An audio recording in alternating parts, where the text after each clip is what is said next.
Hello, Las Vegas.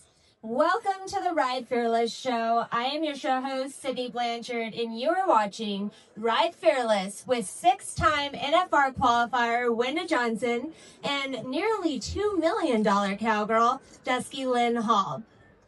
First, please welcome our opening artist for today, Saf Simro.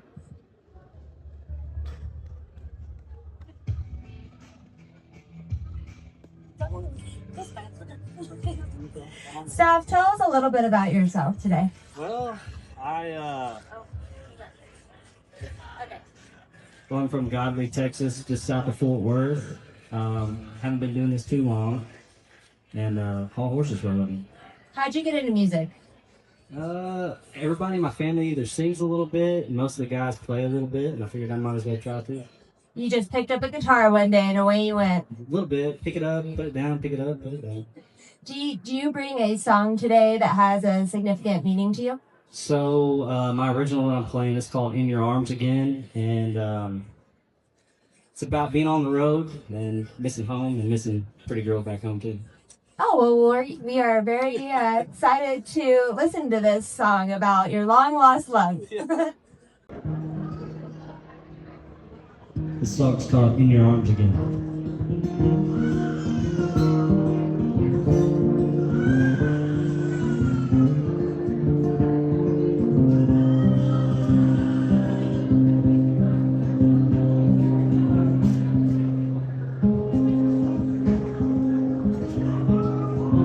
I smoke these cigarettes, I take an Adderall, I drive these roads another 3-week haul. Out on the interstate, I know it's way too late. My love for you still burns just the same.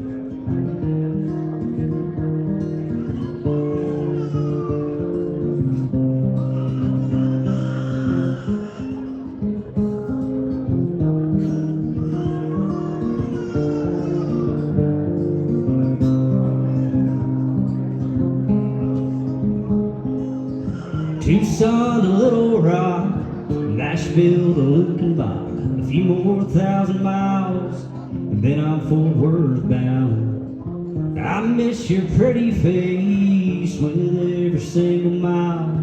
Can't wait to get back home and see your pretty smile. Every mile it just fuels the fire. I'm headed home with one desire.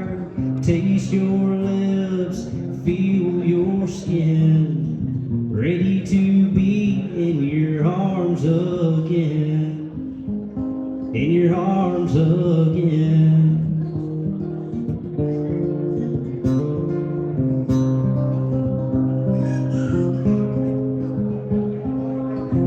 I lay here holding you, wish I could freeze frame time. Someday soon I'll leave the road behind.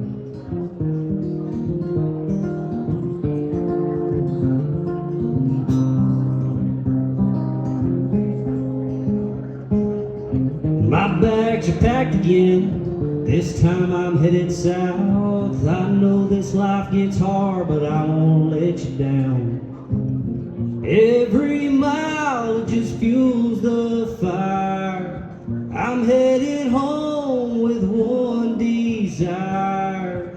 Taste your lips, feel your skin, ready to be in your arms again, in your arms again.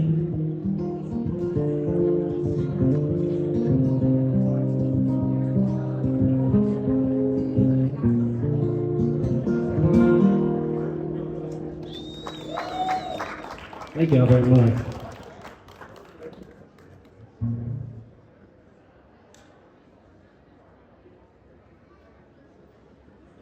I'm gonna do a little Garth Brooks too.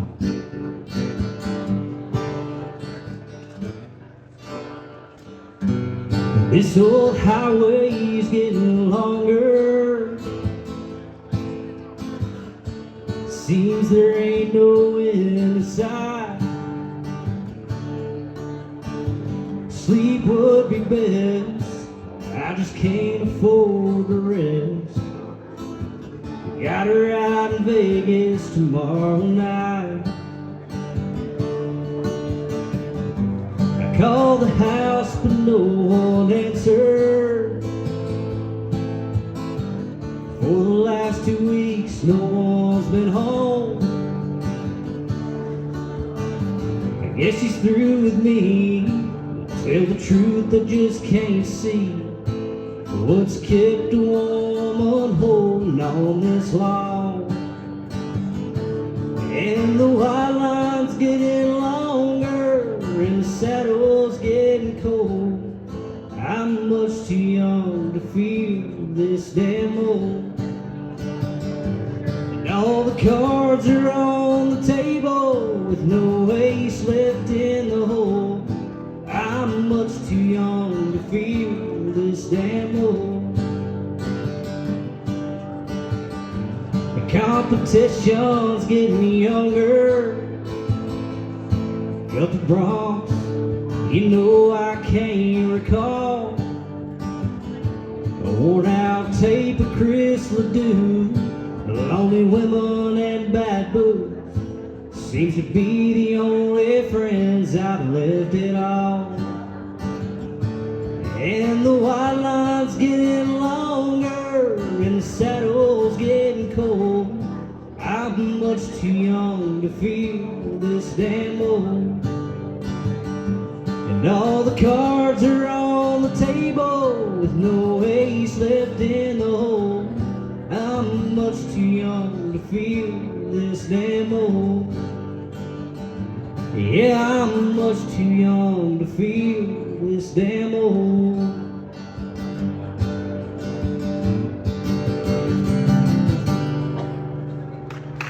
Thank you, Saf, for opening for the most fearless show in Las Vegas. Thank you for having me.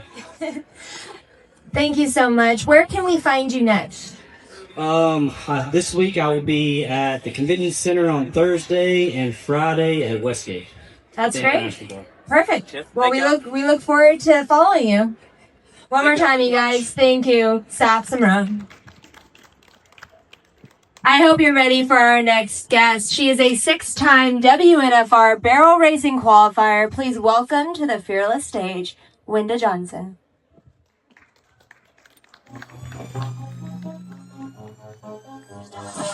Sweet dreams are made of things. Who am I to disagree? I travel the world in the 7 seas.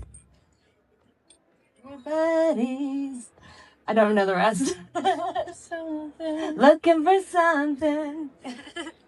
All right, Wenda, we are about halfway through the NFR. How are you feeling? What's going on? How's it going?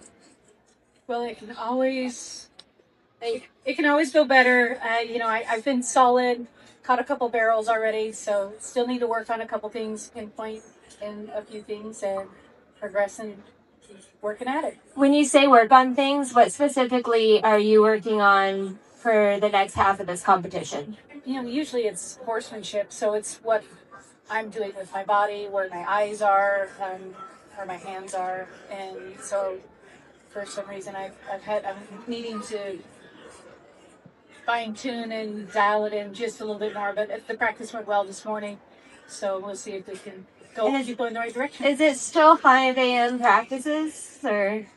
Yeah. This morning we had it was at 7 a.m., so not too bad. Our first one was 5:30. Oh, so wow. Yeah. Depends. Yeah, and it's late nights. Yeah. We're not as late anymore, so that's nice. Yeah. Yeah. It's nice that the rodeo is an hour earlier and we can get done. We're coming back to the stalls by about 8 p.m. after we run, so by the time we cool out and everything, I leave about 9. It's not too bad. In the environment, this is your 6th year. And is this the first year that you've had to stay on site there at the Thomas and Mack? This year, all of the competitors are required to stay on site. In the past, they actually don't have enough room for everybody with the grand entry horses, so historically people have done, some have stayed off site and some on site. But this year, we're able to leave the Grand Entry horses home. There was enough room for all of us to stay on site. And what do these EHV protocols look like this year for you guys? Yeah, they've been really diligent in working with the state vets to make sure that these horses are as healthy as possible. And that's one reason why we are staying on site, to minimize the risk of bringing it into these horses that are deemed healthy. How is Mo handling the situation with the 10x10 stall this year? Well, for the people that know me and my poor neighbors that are always by me, I tend to open up my stall a little bit and add a little bit more room. So, and then I take him for walks a bunch and baby him a lot. So he gets all the special treatment. He does it. So his pen's open. Luckily, I'm at the very end, and I was able to open up that stall. Don't tell other people.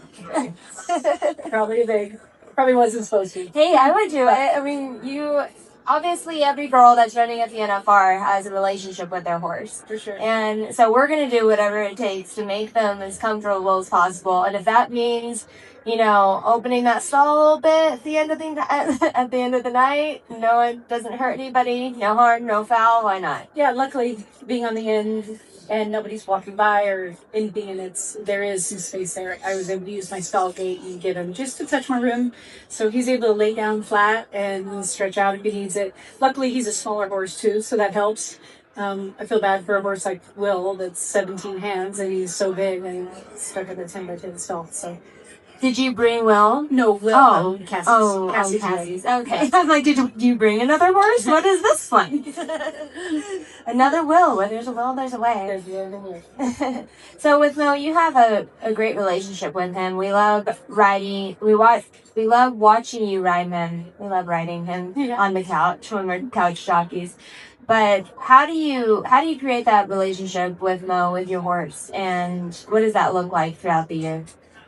For me, I just love horses, so I established my relationship with them, each horse a little bit different, and find some common ground and build a relationship with them, and then help develop them. And so first time I brought Mo here he was a 5-year-old, and so it's been interesting to see him progress and develop, and as a 5-year-old, learning how to handle the alley and the flag girls running by, and the wagon was never an issue, but the flag girls were something I knew that would worry him. And so we took a couple days. Luckily at that time I had Mac, so I could run Mac and then work on spending that time with Mo to develop him and help him feel confident. And now he's a rock star in the alley. He's quiet, he's waiting his turn, he's ready to go, and he's always been a Ferrari and ready to go, like at a moment's notice. So getting him to stand quiet and staying focused has always been our goal. And this is his 4th year here. He's 9 years old now, so now he's a seasoned rodeo horse and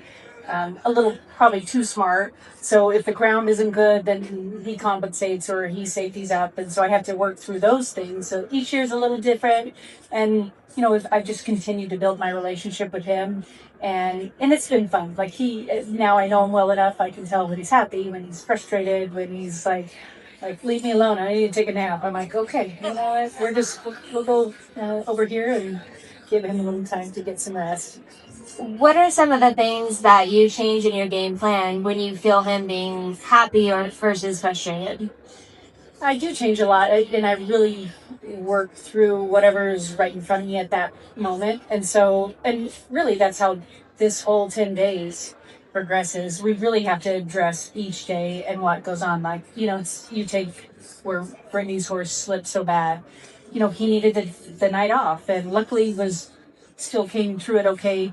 He didn't probably tear anything or get hurt bad enough that he was out completely, but he definitely was sore, probably took his back or whatever the issue was after falling like that. And so, I'm sure she wasn't planning on not running him the next night, but sometimes these things happen, and then we have to make a new game plan. So we really do have to take it a day at a time and really moment by moment and see what they need to give them the support that they need to help us be successful.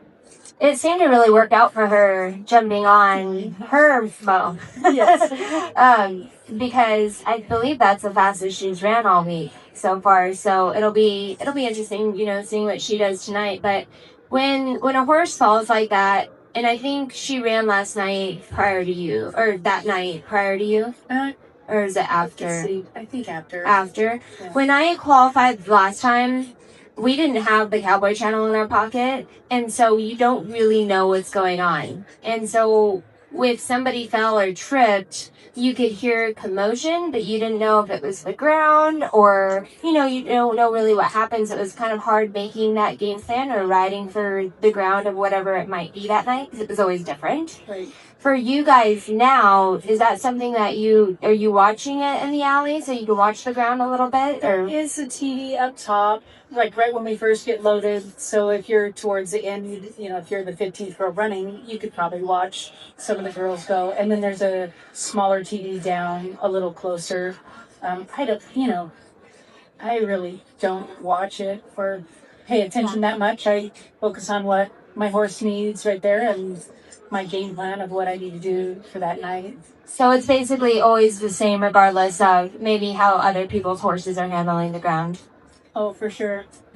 So, and what is your, preparation-wise, not just for the NFR, but all year long, mentally and physically, what does your preparation look for you and your horse?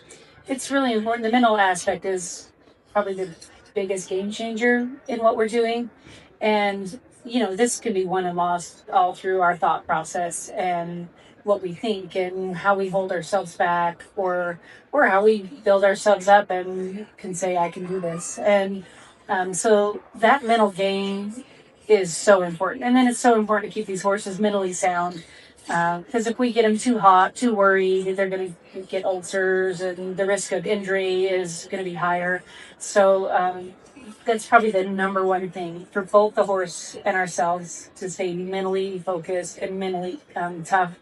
And then physically, obviously, it's really important. If our horses aren't in shape, then we run the risk of them bleeding into the lungs. That's a real thing, and it's exercise-induced pulmonary hemorrhage. It's literally meaning they are not in shape and they're going to go out and exert. And if they're not physically able to endure it, then the risk of bleeding is high in barrel horses. And so a lot of girls do preventative medication. They utilize Lasix just to minimize the risk of bleeding. So ideally, if you can keep them in good enough shape and keep them from bleeding, that's the goal. But a lot of people do Lasix as a maintenance. Sometimes I do it. It depends on where my horse is physically when we're ready to go to a race. And so and then there's other factors too. They can bleed for other reasons. So if we're get up into high elevation or go from cold to the hot or the humidity to the dry. So there's always risk factors. I feel like it's a continual management process to make sure that they're going to be safe and not do anything that's going to hurt them or cause any long-term damage. Oh, you have a lot of knowledge in the medical field being a nurse, so I'm sure how does that commingle with being able to take care of your horse on the road?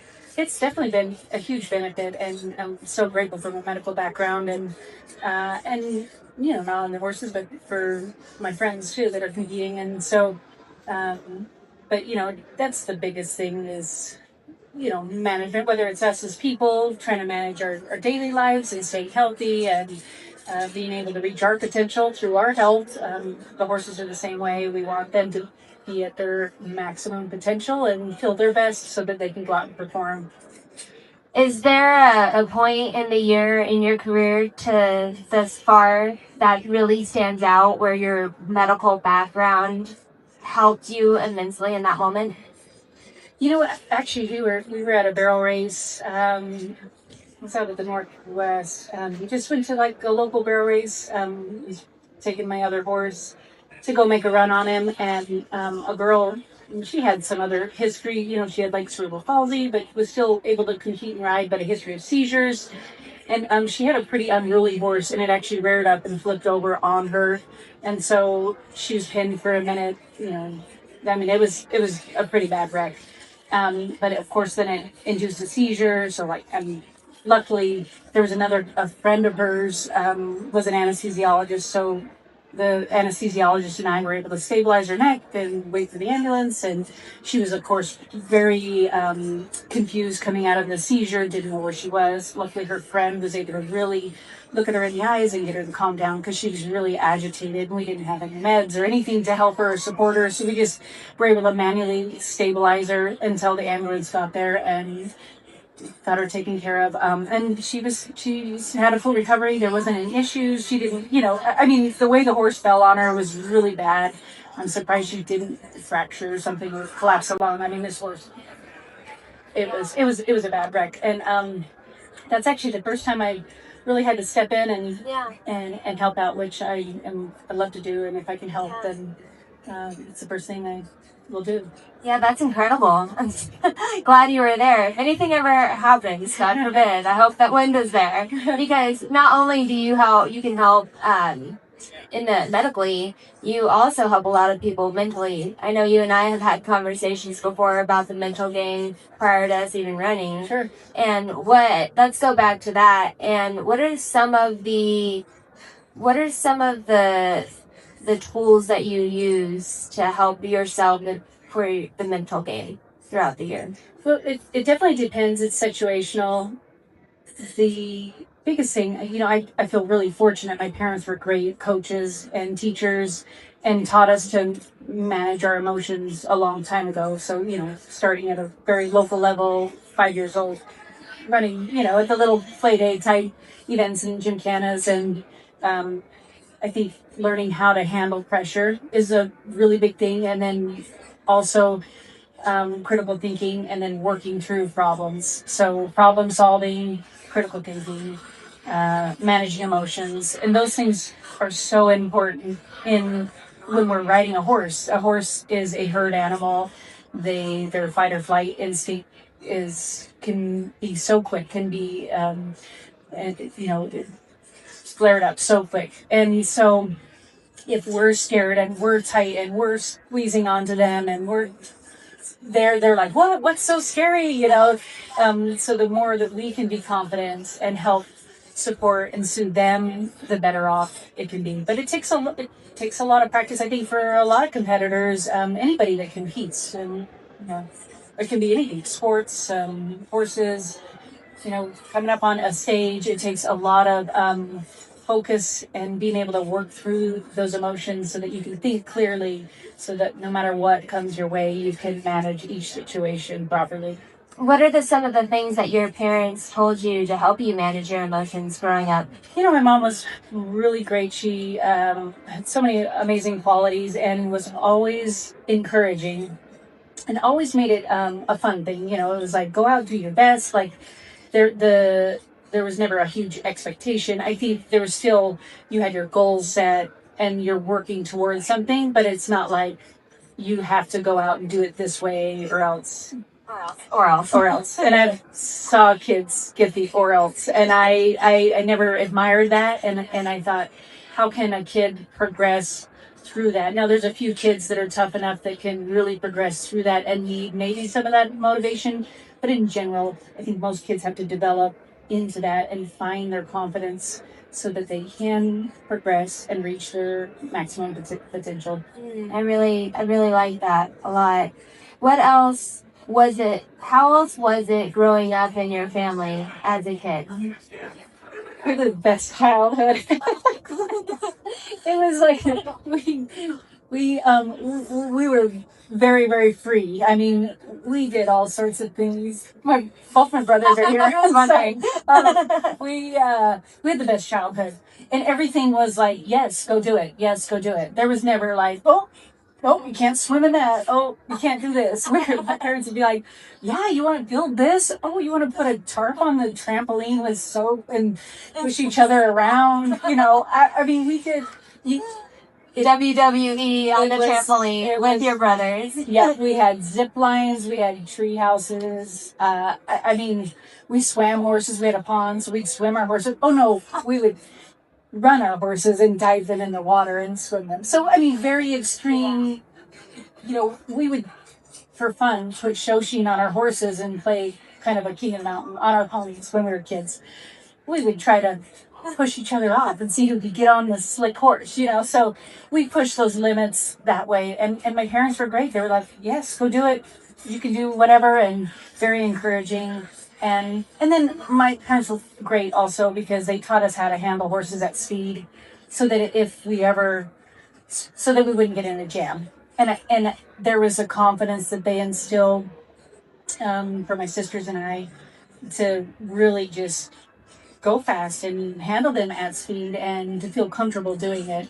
And, you know, we used to have to slip off horses all the time. Like if they're running away or rearing, I don't even know. You jumped the wrong ditch onto the wrong property and you needed to exit left immediately. Yeah, so I, you know, had to slip off or start again, or if they start to buck or something. And so we just learned how to kind of get off, do a little emergency dismount. And it's interesting, I when I got on the Flash, the first horse that I rode back in 16, I was making a really nice run, came into the second, and he hit a hard pan, so he just was legs flying everywhere, and his front leg got through his rein and broke his rein. So I didn't have any reins, and so I just slipped off and stopped him pretty fast. I did it, you know, wide open. We were going fast, and he was trying to catch himself, and so I was able to step off and catch him, and I had done it enough on him, like just slipped off. I hadn't done it at speed yet, but he did stop. I was able to grab his reins, and he was really scared. Like, he was very scared of the situation. Yeah. It was first time he'd ever been on bad ground, and it really scared him. So he was pretty flared up, and then I was able to just work through it. And then he kind of took a breath, and then we walked out. I mean, like, he broke his breast collar. I mean, he definitely probably should have fallen down, but he was really athletic and caught himself.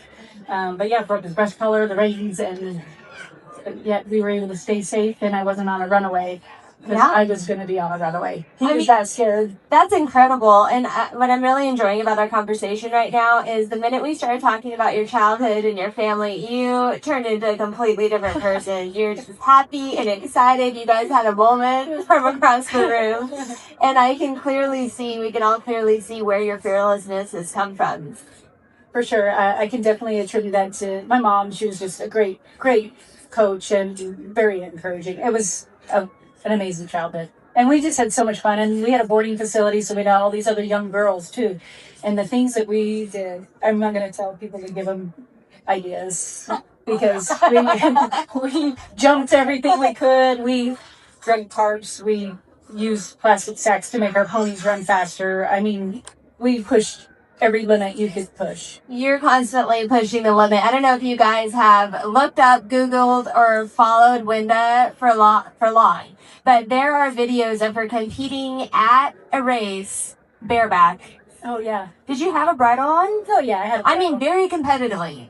Did you win it? No, I was still a couple tenths off. That mare was, you know, she wasn't a true pro level horse, but she was competitive. And I mean, yeah, I was invited at the Challenge of Champions in Reno. The American West used to have an association, and they'd have a big race in Reno every year. And that owner had seen me do an expo bareback, and he had tried to get me to compete in Waco during the race bareback, and I didn't. And he was like, "Why didn't you run bareback?" And I'm like, "I don't want people to think it's an advantage." And he's like, "No, I want you to run bareback." He said, "I'll pay your entry if you'll run bareback." I'm like, okay, it didn't matter to me. So I was like, yeah, I can run bareback. And so I ran at the Challenge of Champions and then at that race bareback. And then he said, "Any regional finals you want to run bareback? I'll pay your entry." I'm like, okay. So I ran at a couple different region finals bareback, and yeah, it was fun. That's incredible. Yeah. I wonder how much the fine would be if you ran bareback at the NFR. Yeah, I don't want to even push the limits over there. You don't? No. I mean, if you get bored, you're like, I might retire after this. Do you think you'll run bareback at the Thomas and Mack? I think it's a very strict rule that you have to have a saddle. So, people are getting fined for somebody wore tennis shoes, I think, to the Yeah, I guess practice. Trisha wore tennis shoes at some point. She must have. Man, I wear tennis shoes. I wear tennis shoes all the way until I get to the arena when I go ride, because I mean our backs hurt. We're riding all these horses all day. Yeah. I'll put my boots on to get on, get off, take my boots off, put my tennis shoes back on. Yeah, so I feel for her. That was a bummer one to see. Well, and they're very serious about fines and trying to keep everybody on track. At one point, I left here owing them money. And they pay you for coming. Yeah. And I left here owing them money with the fines. And I'm really not all that rebellious anymore. And so I get it. It's very strict rules here at the NFR. If you can think back within your 6 years, your 6 qualifications, what is the one memory that stands out the most? You know, I enjoy every aspect of life, and so it's hard for me to pick just one moment. You know, it's always amazing to be around family and friends, and now that, you know, my girls are older now, it seems like at the beginning they kind of like, oh, yeah, mom's just like running barrels again. You know, it wasn't a big deal. Now they're really engaged, so it's neat to see my kids' support and excitement. And you know, my older daughter's like, "You're gonna do this again, right?" And I'm like, "I don't know," you know, and she's like, "Well, you know, this is fun and it's neat to see you compete." And so I think that's probably what I've enjoyed, seeing my kids see the significance of it and the support that they have. And my family's just amazing. My husband's great and so supportive to get to come do this and compete at this level. Enjoy the moment with your family. Yeah. I love that. What legacy do you want to leave behind? It's important to me to be a good example to these young girls, for, you know, horsemanship, for knowledge, for how we treat our horses. And, you know, because without these horses, you know, I mean, I can go ride a donkey. And I mean, I saw the meme floating around on Facebook of Cassie, and they're like, she can ride a donkey. I thought that was funny. But still, like, if we're not mounted, these horses give us so much. They give us the opportunity to come and be successful. We work as a team. So to me, it's so important to build that relationship with these horses, keep them healthy, keep them happy, so that we can accomplish a goal such as this one. And so that that's hopefully what people see, the companionship we have with our horses. You know, really work on trying to be as classy as possible, articulate, and help these girls realize like how important education is. I'm a huge advocate for education, and it's been a big part of my life. And it's something that if I want to do or need to use, that I have it there. But I still have the choice of coming and competing and doing my fun hobby job on horses. So it's I think it just gives girls a lot of different options and opportunities. And then you get to do, like, I get to do this because I enjoy it. It's fun. It's a great part of my life. I don't feel like I have to do it. And which is fine. Plenty of people are trainers and they're training their horses, and it's their whole life and their lifestyle. And I love it. I admire people that are so focused and can do that. But that's what I want these girls to see, is there's just, you know, being a good person, treating each other good, and treating our competitors good, and treating our horses even better, because they deserve all the credit. Well, before we close, I'm pretty sure as long as you rode that donkey bareback, you probably would win. Yeah. Now I have played donkey basketball. Have you ever seen that? No. Are we gonna see it today? No, it is the best thing ever. They put little shoes on the donkeys, and you go into a gym, and there's like a referee guy, and people are on donkeys, and you try to shoot hoops. Look it up on YouTube. Are you riding the donkeys? Yes, you're riding the donkeys. Are you dribbling? No, you just hold the ball, and you have to try to get your donkey down to your basket for your team. The cheapest, best entertainment you want to watch. Where are you from exactly? Where is this happening? Where is happening? I think they do it all over. There's a couple different people that have it, and they set it up like at high school gyms and stuff. And one of the hospitals I was working for had a team one year, and I got to do it. And I love sports. I play any and every sport, but basketball is not one of them.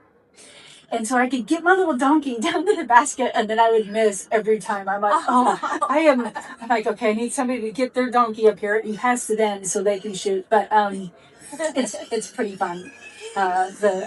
The donkey basketball.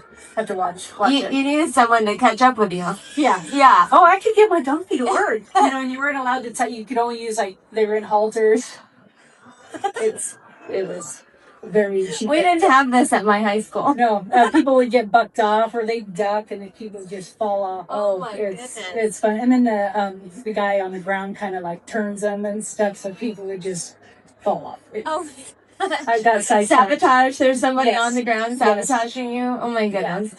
Okay, well, we do have to bring our next guest on, but before we do, what would your advice be to the next generation coming up, someone like Dusky who wants to achieve what you've achieved, the success that you've achieved in life? Well, she's fearless. she's pretty fearless, and she's doing amazing. And it's great to see such drive and grit and horsemanship skills at such a young age. It's very, very impressive.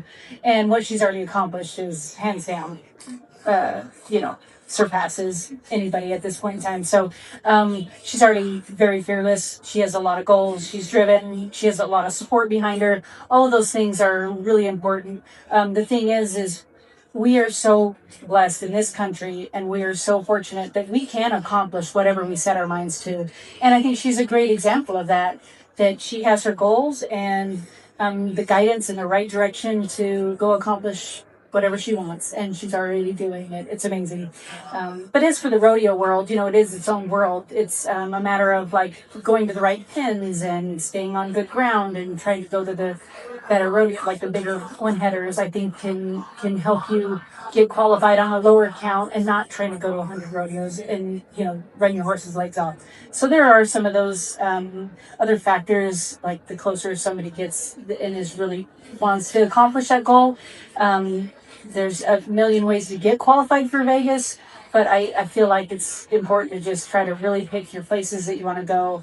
If you're mounted properly, you can get it done on a low count, save your horse, and make it to Vegas. That's fantastic advice, and we look forward to watching you achieve your goals tonight in round 5 at the NFR. Awesome. Thank you, Sydney. Thank you for coming. Round of applause, everybody, please. One more time. If you want to wish Wenda luck, please come over here, stay in front of the line, and she'll do maybe a few pictures or autographs, but, be respectful of her time because she does have somewhere to be tonight. Thank you. Thanks.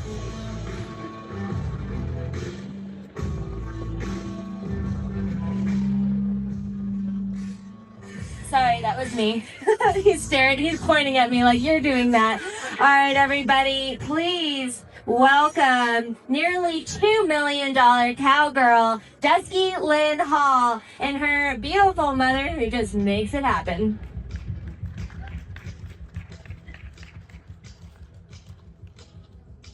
Welcome to the show, Dusky. Thank you. Dusky and Dusky. It's Dusky Lynn, and then it's Dusky Hall, to clear that up. So mom's Dusky, cowgirl, Dusky Lynn. You guys, it's been a short amount of time since we've all chatted last. However, you have won a substantial amount just since October. Tell us about your recent success. Probably. Well, Pink Buffalo, I think I won like 36,000 at Pink Buffalo between the Derby and the Open, the Youth, and then where else do we go? 4M. 4M. We went there. I won the Derby on Chasing the Wind, Spit. We set the record on him there. And that's the last place we've gone because of the whole virus thing. And because we were going to go to the ESA, which was 2 weeks ago, but then the virus came out and moved it to February. And then we were going to come to Vegas to run, but then everything just too dangerous for all our horses. How has the EHV virus, because you're right in the middle of Texas now, right where it happened pretty much, how has that affected your plans? We haven't been anywhere since Pink Buffalo. We did go to that 4M race, but we haven't been anywhere since basically November 2nd. So what have you been doing with all this time off? Well, we moved from Huntsville to Stephenville, And so we've been moving, doing a lot of stuff. And our horses usually get a break for November because we come out here and they run so many days. And so she's just been exercising. We haven't been to any races. So we're going to go to Perry next week if all is safe. Oh, that's far. That's a long drive from here to Perry, Georgia. We were going to do Vegas and leave from Vegas and drive to Perry. But now that the horses are home, we'll leave from Texas and drive to Perry. So half the distance. And are you excited about Perry, Georgia? It's going to be your first run since October. Yes, I haven't ran since November 2nd, and it was my first run back, and Chase Nolan spit that I had the ring record on him at 4, and that's his hometown. He actually was bred and raised and trained in Georgia. Oh, so he's going to have a fan base there when you show up. Yes, he holds the ring record there. He won the slot race last year as a 4-year-old, and that will be my first time to Georgia and run any of my horses there, so I think it's going to be really fun. Ooh, that will be. I'm excited for you. How are you going to maintain focus, or how do you maintain focus and manage your nerves in high pressure situations like where you're headed to Perry, Georgia, or like at the American at Globe Life Field? Probably it's just what I think there's another pro race tomorrow. So if you don't do good at this one, just go to the next one. There's another one going to be tomorrow. And also what I think is if you get nervous, your horse gets nervous. And if your horse gets nervous, you're not going to do good. So just keep your calms very calm and collected, and I think you would do a lot better. What are some of the things that help you be calm and collected? Do you wiggle your toes, or what is... Probably just my mom. My mom has always been there. She's ran down every single alleyway that I've ran down, and we just stick together. It does sound like your mom is your biggest supporter. How does the feedback process work between you guys? Like, how do you use constructive criticism to improve when your mom helps you with that?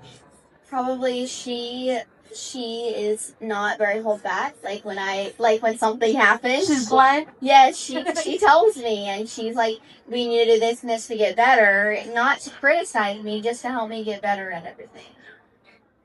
And then what? You go out there and you guys practice together. I know your mom talked a lot about how you ride together every single day. So if something doesn't go great at a race, you go home and you and your mom work on it? Yes, we like when Enzo or like any of my horses aren't doing good and I can't figure out something to do, like my mom will come out there and she says, okay, let me get on him, and she'll like say, okay, I think he needs to switch bits, or he's hurting, or you need to do this differently, and it just it's teamwork. I feel like if you have a partner, you can do a lot better. Oh, I love that. I love that about you guys, because it is teamwork, and you obviously support her in all of her dreams. How do you keep her confidence up from all the noise with the outside critics of some of the things that she goes through? I don't think she spends a lot of time on social media or paying attention to what people say. She spends more time playing on her pony or riding her horses or doing the things that make her better, not paying attention to the noise that people try to say. We have a very small circle of friends. We don't do a lot with a lot of people. We do a lot of things with our horses. And so her and I work together a lot on just making her better with the riding with Kelly Dorado, all those things that just makes her a better horseman. Like Wenda was saying, horsemanship is the biggest thing to making you're successful. And I wanted her to be able to ride correctly before I was worried about her winning.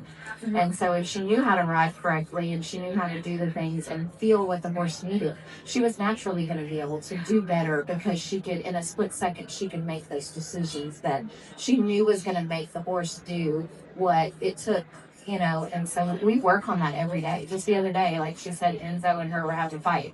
And I was like, get off. And I got in her saddle and I was like, look, do it this way. And she was like, wow, and got back on, and it immediately worked. Mm-hmm. And so we ride together every day. Her dad drives Serena. It's a whole team. It's not just her. It's a whole team, from the vets to the shoers to the chiropractors, dad driving us to the girl rate. It's just so many people go into the 15 seconds that you see to make her successful. So That's so true. A lot goes into 15 seconds, or in the Thomas and Matt, 13 seconds For sure. that you don't see. One of the things being finding fits for her. Like you and I have talked about that process. What does that process look like in finding her the best fits for her goals?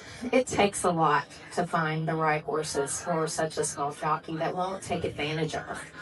Because there's a lot of great horses out there, but there's not a lot of great horses for a 70-pound jockey or a child that we run in all different types of setups. We don't go to rodeos, but the arenas we do go to, we run on standards. We run on 13 seconds. There's Harry Georgia's going to be a small setup. Pink Buckle's a standard. So it's hard to find the lollies that'll win in both of those places.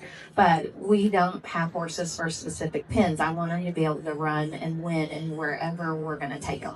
And with her, if it's big, if it's small, long alleyway, a lot of the things I ask, can she stop them? I never thought I needed to ask that till I bought one that wouldn't stop.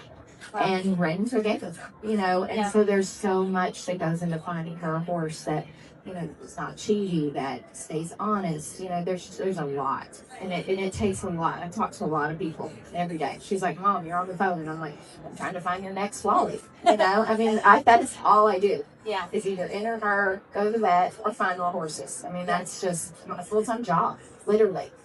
And our horses are getting older, so I have to keep working at it. So. And what does that process look like for you from the jockey standpoint?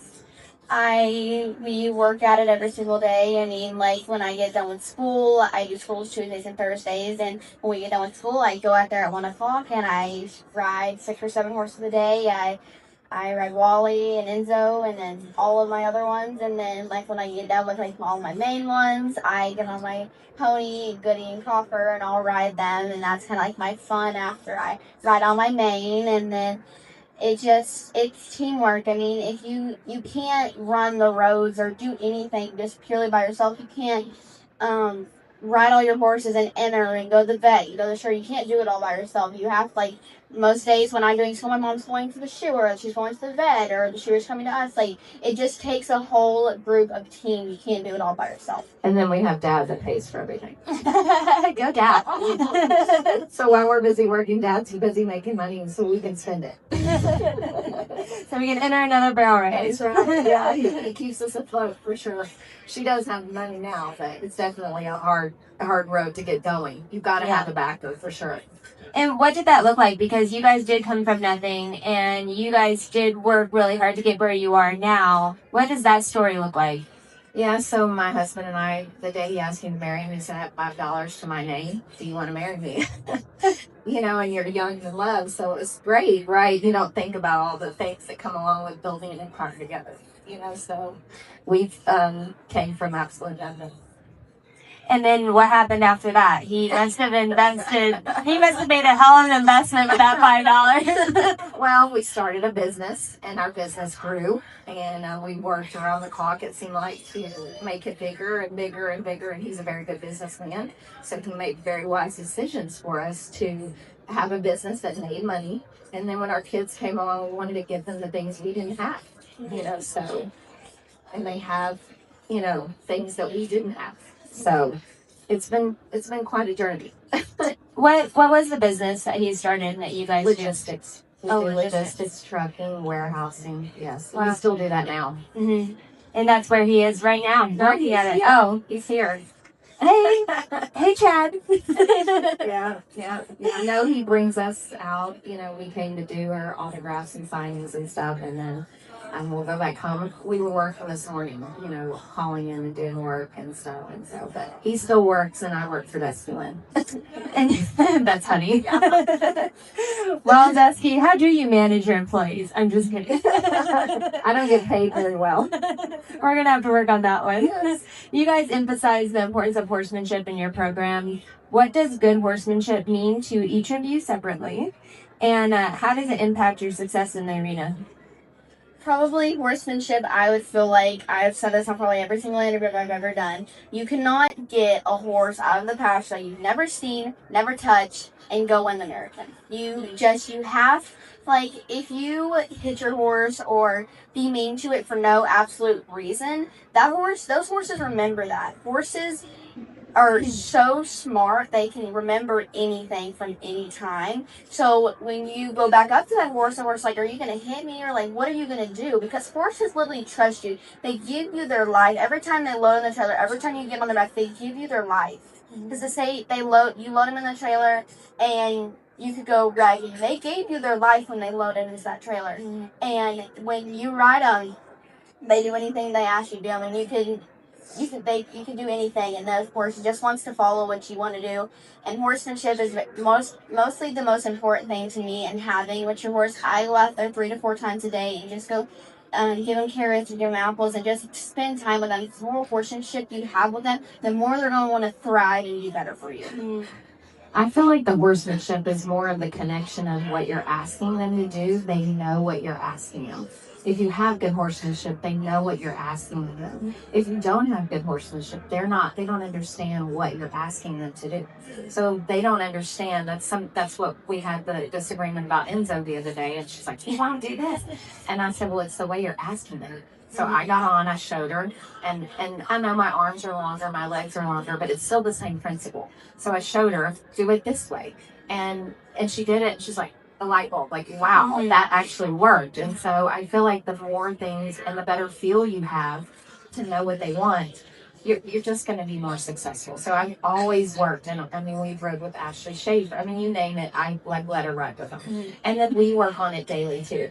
And so I think horsemanship is the key to the success. I mean, there are a lot of other things that go into it, but that is a big part of having your horse understand what you're asking it to do.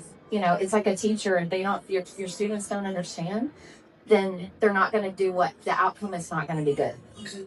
So It's really nice seeing the relationship that you guys have together, because I had a similar relationship with my mom growing up. And even now as an adult, if I'm struggling, I'm like, I don't even need you to speak. I just need you to get on. Get on and feel it. Yes. Get on and feel it and let me watch, because, sometimes you just get so trapped in, the moment of just you and the horse that it's, you need to see it from another perspective. Yes. And that's what I did. I got on, I trotted 2 circles, and she was like, oh my gosh. And so she got back on, and it was immediately better instead of fighting. Yeah. Because they weren't getting anywhere. I was like, just stop, get off, let's figure it out.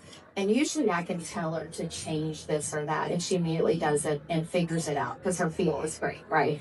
But that day it just wasn't working, and I said, just get off and let me get on. And I did. And there's not very many times I've had to get on and show her, because she's pretty good about, and the older she gets, I feel like the better her feel and things that she knows that the horse needs. So it's gotten better. Speaking of your feel, you do have a great feel. And I don't care how hard you work at something, at horsemanship or with horses, if you don't have a feel, you're never going to be as great as you would be if you did. Right. Where do you think your feel comes from? How do you work on that?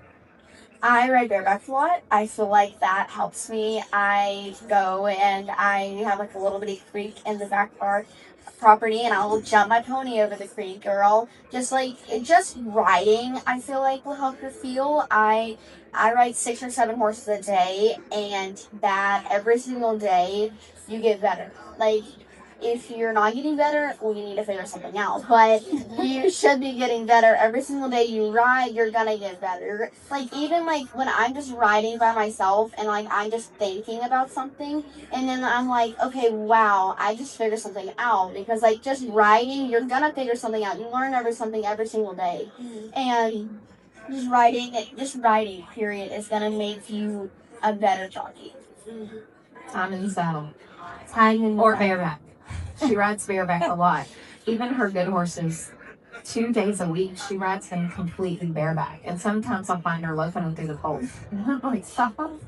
But she does do a lot bareback. And I feel like the feel of what you do with your hands, or how you move your legs, or how you turn your body or your hips or whatever, the horses, she's really in tune with what she does and how she moves her body and how the reaction of the horse happens, even when she was 6 and 7 years old and she was just starting. And I would tell her, okay, lope a circle and lean in. What happens? Oh, Mom, they dropped their shoulder. Okay, lean to the outside. Oh, Mom, they keep their shoulder lifted. Mm-hmm. And she was that Receptive. at 6. Mm-hmm. And most people are loping in the wrong lead. I mean, I've seen adults lope in the wrong lead. Yeah. I'm like, do you feel that? Immediately. I only had to tell her one time you're in the wrong lead. Wow. One time. And she was It doesn't feel right. like 5, you know, and so it has to be a God-given talent. I was good, but I wasn't that good. I wasn't. I mean, it's amazing to see it and to see the feel that she has. It's good. It's amazing for all of us to watch it. We're good. As her mom, and like you're saying, at 5, 6, 7, you could tell that she had something special.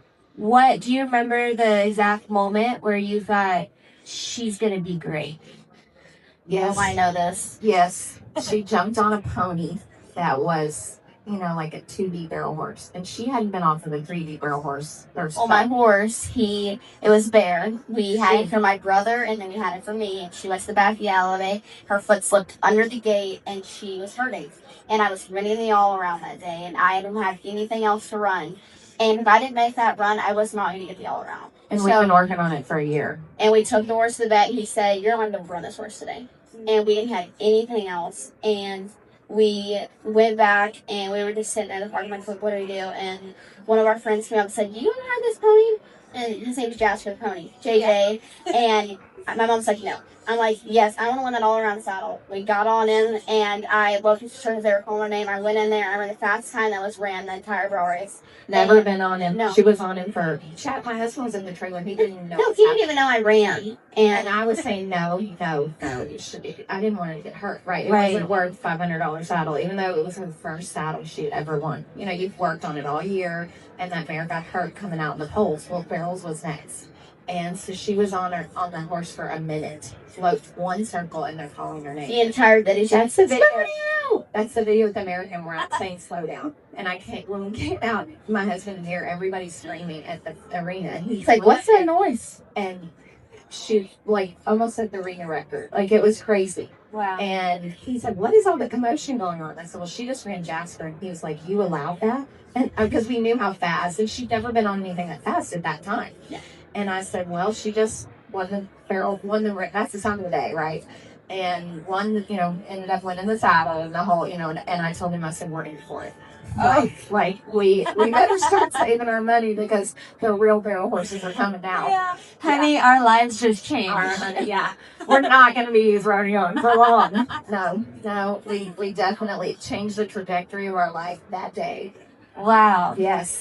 What a special moment. What a special saddle. Because you'll always be able to look at that saddle in the trophy room. Yes. Later in life and be like, that's the day it happened. Yes. And then all the great people that have shared their horses with her. I mean, those people don't have to sell you those horses. And so they have changed her life too, But it's hard to keep those kind of horses going. Mm-hmm. You can buy a great winner, and that doesn't mean you can still win on it. Yeah. And so And to be able to ride it. Ride it, keep it tuned up, keep it vetted, keep it all the things that it takes, and keep them happy. Because when they change to your home, it's like selling your child. Basically, they don't know you. You have to learn them. Yeah. And so we always try to. They don't know what's happening. No. They have no idea. Why did my mom just let me go to some other mom's You're house? making me cry. I mean, but it's yeah. And so that's a hard thing for horses, and a lot of people don't want to do the adjustment period. Like, okay, I bought you, I want to go in on you now. Well, they have to adjust to your feed program, where you live, your environment, what they live. The environment's really hard for a horse. You go to like Huntsville, Texas, like where it's very, very moist, and then we go to Stevensville and it's like dry, and it's a big difference for a horse. It's even been hard for us to make the transition for our horses. My shearers, like, their feet are extremely dry. From moving? Yes, moving recently. Just us moving our own horses. So I can imagine, even like the horses we bought. I mean, Wally was from Nebraska. It's not the same environment. Pretty cold there. Yes. Yeah. So horses have to make a transition just like people do. Mm-hmm. And What would you tell another parent on who has a child who has barrel racing dreams? Because it's expensive. It's What very is your advice to them? Save your money because you're going to spend a lot of it. Yeah. You know, but I feel like her return on what she's won more than we've spent, you know, and now she's saving it. And so that saving that it's going to hopefully set her up for when she's an adult, you know, and she wants to go train her own maturity horses or do whatever she wants to do. She's going to have a good start in life, Yeah. you know, so Yeah. yeah. And I mean, you did that. That's right. Yes, we work together as a team. Yes. Yeah, We served nothing and we made our way here. that's right. Dusky, before we close, what is your advice to other kids coming up on how to ride fearless? Probably never give up, chase your dreams, and if something ever happens, get back up and go back. Get back on the horse. Yes. That's All right. Well, thank you guys so much for coming today. A round of applause for almost, I don't know if you guys knew this, almost $2 million cowgirl right here, Dusky Lynn Hall. She'll be right here for pictures and autographs. Please stay on the other side of the row. And everybody has somewhere to be. And I hope you guys feel inspired and motivated to ride fearless. We'll see you tomorrow at 1 o'clock. Great. Good job. That was so good. Every year you get better at this. Yeah.